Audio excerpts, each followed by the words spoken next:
Where are you going? I think I'd better get back to Port Charles. I was due back at the hospital yesterday. I think Buzz would like to know how his paper was received at the medical conference. I'd love to be able to call, but the lines are still down. Well, I'd love to have you stay, but I understand you have other responsibilities. Well, I hate to walk out on you. After all, I was the one that brought you and Terry to this place. Now, wait a minute. Seaview Sanitarium is perfect for this. I think the place is great. You don't mind if I fly back? Patrick, there's nothing more for you to do here. And Terry is under the very well-supervised care of Dr. Montgomery and all of his staff. All that I ask you is that you don't tell her that you're leaving. Why not? She's very fragile right now. I don't want her to misunderstand, think that you're deserting her. I'll explain everything to her when she's feeling a little more secure. I think Dr. Montgomery would agree with me. Well, you might be right. I don't want to upset her. It's best this way. Well, I better get packed. I want to get back to the mainland and get the first plane back to Port Charles.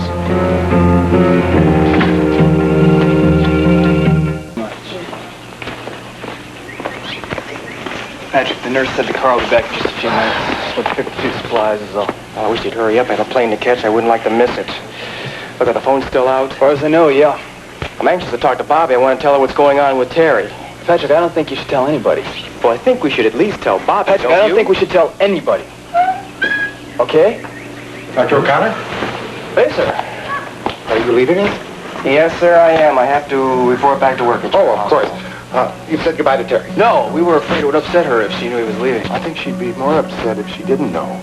We don't like to hold anything back from our patients here. Well, then would it be okay if I saw her? Yes, right away.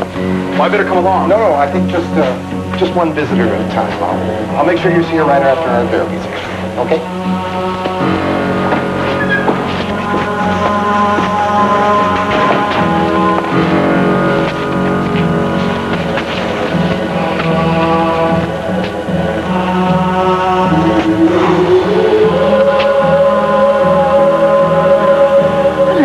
Didn't feel he had to leave when I brought you breakfast this morning. Well, he didn't exactly feel welcomed.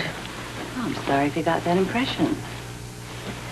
Listen, why is everybody treating this like a rest home? We don't let you ask Dr. Montgomery that kind of a question, Mrs. O'Connor. And we don't want to get you all upset on such a beautiful day, do we? I'm not here to enjoy the weather. Doctor? Good morning, Mrs. O'Connor. Good morning. Well, how are you feeling today? Much better. Good. Well, are you up for a visitor? There's someone here that'd like to say goodbye. What? Hi. Patrick. You didn't think I would go back to Port Charles without coming by to talk to you? You're going to go back home? Yeah, I have to. I've got to get back to work. Well, I'll give you two some time alone to say goodbye. Oh, thanks. So, how are you feeling? Much better. Well, you look much better. I hope you don't think I'm abandoning you. I'm just, scared. Kevin's going to be here. I know that. But I feel as if I'm going to panic. Oh, he's going to be with you every moment, Terry. Yeah, I know that. But this place. The best in the country. No, it's an asylum, isn't it? No, honey, it's a sanitarium. For just emotionally disturbed people. Terry, you're going to get better. I believe that. I want to believe that. But, I just some strange things have been happening, Patrick. No. All that matters is that you got somebody out there that loves you very, very much. He loves you so much that he's going to stay with you until you're back to your old self again. He does love me, doesn't he? What kind of a question is that? I don't know. It's just the way, the way I act. Sometimes I see in his eyes. Sorry to interrupt. Patrick, you don't want to miss your plane. And Dr. Montgomery is ready for your therapy session, honey. You going to be okay? Yeah, I just don't want you to go. I still got Kevin. And you got sea view. I mean, the program must be doing something because you look great. Look, I gotta go.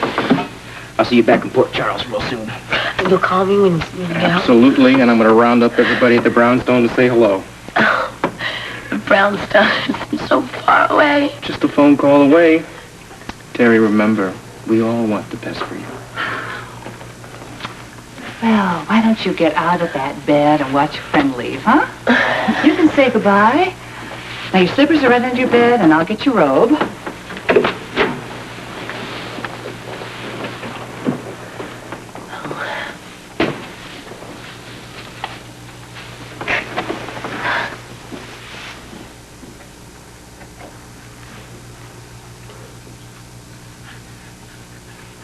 What?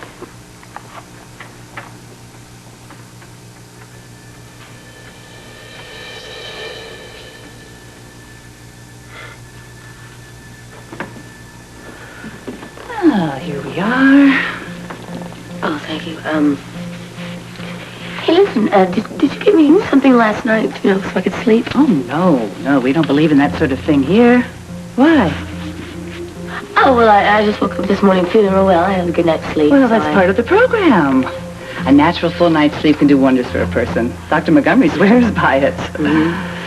Well, I think I better get you some fresh water. Pitcher's almost empty. Okay.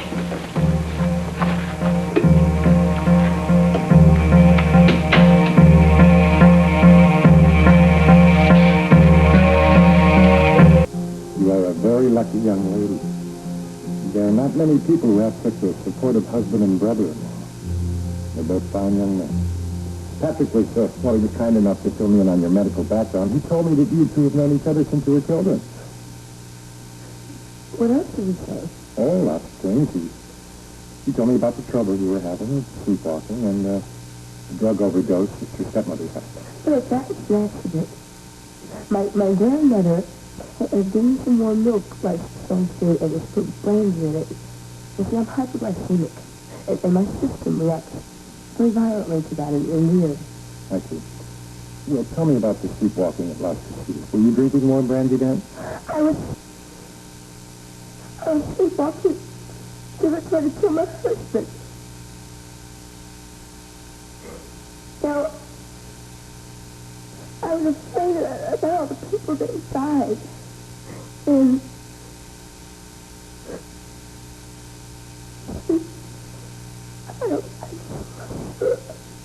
I didn't do it. Terry, are you taking any medication, Jerry? What? Well, certain types of medication, people tend to hallucinate. And they start believing things that aren't really true. I think that's all for today. We don't want to overdo it our first full day at sea, huh? You think over what we've said, and we'll talk again tomorrow, all right?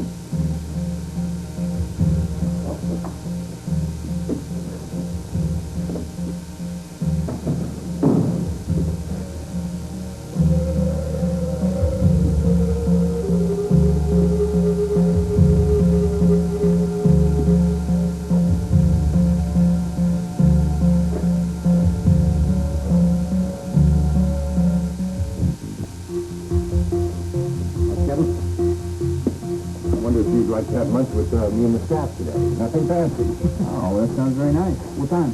12 sharp. We run a pretty tight shift. Would it be okay if I'm a little late? I wanted to take a walk around the grounds first and take a look around. Well, we only have an hour. We don't like to stay away from our patients more than that. 12 o'clock it is. I'll be there. Can I see Terry? Yes, everyone to see the nurse anyway. Okay. Come in. I wonder if I could see you for a minute. Do that.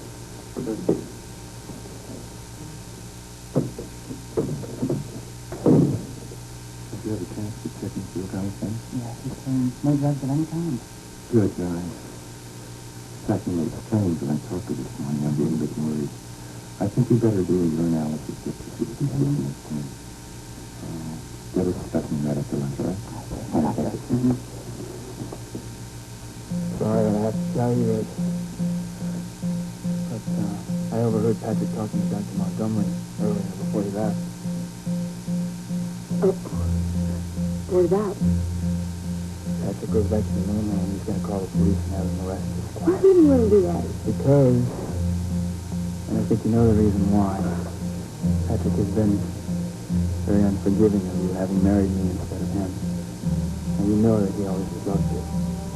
Oh, Dennis. That's the reason why, honey. He wants revenge. It's impossible. Take a look around yourself. Why do you think he put you here? Because he doesn't think you can leave. Take a look. You have no privacy. The door is locked. Look at your windows. They have shutters on them and they're locked. You can't escape here. You stop you. Okay, you're frightening me. Right? I'm going to take care of you. But in order for me to do that, you have to listen to everything I say. I'll do whatever you want. And when the clock chimes 12 times, once you get out of bed and get dressed, go downstairs and out the side door. I'll be waiting for you there, but whatever you do, you can't leave until after the bell chimes 12 times. Because they don't get out for lunch until then. Why don't you leave right now? We're alone. Right now. Honey, you don't understand. They're all over the place. The nurse is outside the door right now with Dr. Montgomery. I'll take care of you. I'll take care of you. It's okay.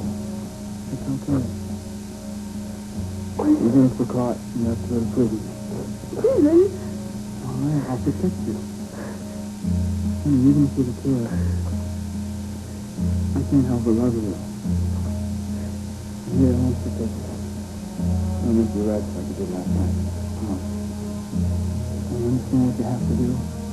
Whatever you do, do not take off the sunshine until the nurse brings you your lunch. 12 o'clock. You put this in your mouth. Now put it in your mouth. Swallow it. Swallow it. Go. I have to be gone. How about a nice bath? Huh? It'll relax you. And after lunch, we can take a nap.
Police Chief Anna Devane. Hello, we're from Port Charles, New York, and we would like to speak to Dr. Montgomery, please. Well, welcome to see you, but we're not used to people just appearing. I'm sorry, there is a purpose to our visit here.